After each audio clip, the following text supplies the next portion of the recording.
সকালটা শুরু হয়েছিল গানের রেওয়াজ দিয়ে। গানের রেওয়াজটা আমি প্রতিদিন করি। আমার মনে হয় যারা গান শেখো তাদের জন্য এটা খুবই জরুরি যে রেওয়াজ করা, না হলে আমাদের গলাটা ঠিকঠাক থাকে না। যদিও কদিন আগে আমার খুবই ঠান্ডা লেগেছিল, তখন আমি কিছুদিন গানের রেওয়াজ করতে পারিনি। গলাটাই বসে গিয়েছিল, একবার স্বর বেরোচ্ছিল না।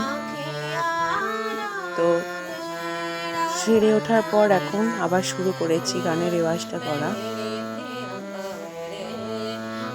তোমরা নাকি জানো যে আমি বিএড করছি, তো সেজন্য একটা চাপও আছে বিএডের। তো সকালবেলা উঠে আমি রেওয়াজ করি, তারপর আমার টিউশন পড়ানো থাকে, তারপর সেটা পড়াই, তারপর তাড়াহুড়ো করে স্কুলের জন্য রেডি হই।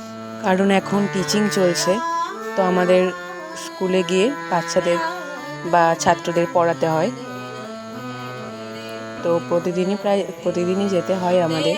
তারপর তো প্র্যাকটিকাম আর টিএলএমের আর লেসন প্ল্যানের চাপ তো আছেই। তো আমি রেওয়াজ করার পর তারপর গিয়েছিলাম টিউশনে।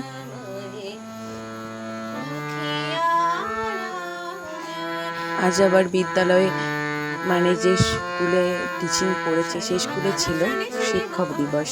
শিক্ষক দিবস 5ই সেপ্টেম্বর, কিন্তু কাল ছুটি আছে, তো তার জন্য আজকে পালিত হয়েছে। তো সেখানেও আমাদের একটা কোরাস সং করা হয়েছে আমরা সকলে মিলে।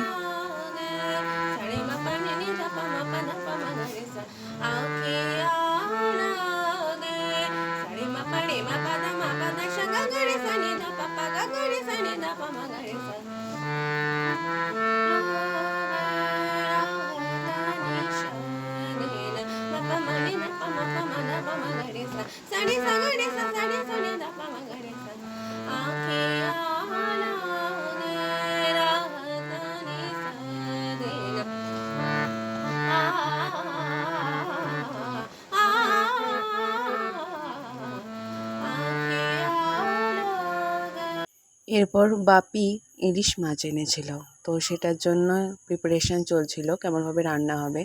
তো আমি বলেছিলাম মাকে যে আমি করব রান্নাটা, তো মা আমাকে সমস্ত কিছু ঠিক করে দিয়েছে। মাই হেল্প করেছে, আমি শুধু রান্নাটা একটু করেছি। ইলিশ ভাপা করেছিলাম, আমি টিফিন কোটোর মধ্যে করেছিলাম।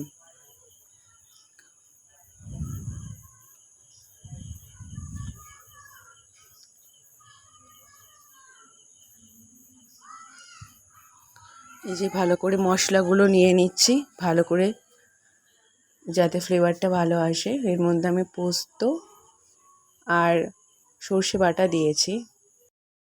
এরপর কড়াইয়ের উপর জল নিয়ে তার টিফিন কোটো ভালোভাবে এঁটে বসিয়ে দিয়েছিলাম।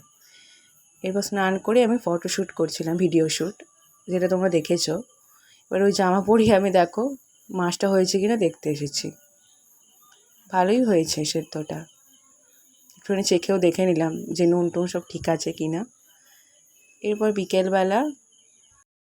বিকেলবেলা একটু হাঁটাহাঁটি করছিলাম, যেটা আমি রোজ করি। আজ এই পর্যন্তই, দেখা হবে পরের ভিডিওতে। Thanks for watching.